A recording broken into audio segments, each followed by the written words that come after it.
In today's story, Jesus is going to share 4 astonishing things with Peter and with the disciples. Jesus and his disciples have been traveling, and Jesus stops and he looks at them and he says, "Who do people say that I am?" And the disciples say, "Well, some people think that you are Elijah, the famous prophet from of old. Some people think that you are John the Baptist, your cousin. He had scary hair." Well, the Bible doesn't say he had scary hair, but he ate locusts and wild honey, and he dressed in camel's hair. And some people say that you are one of the other famous prophets from of old. And Jesus says, "Okay, but what about you guys? Who do you say I am?"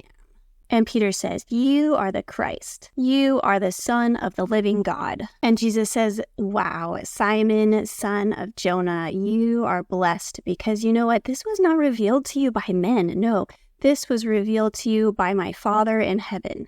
And you know what? You're not going to be Simon anymore. You are going to be called Peter, the rock.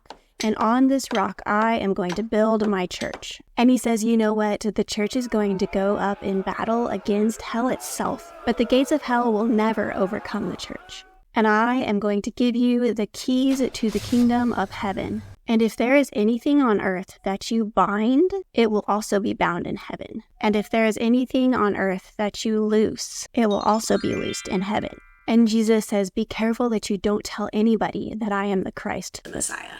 There's a lot of things to unpack here.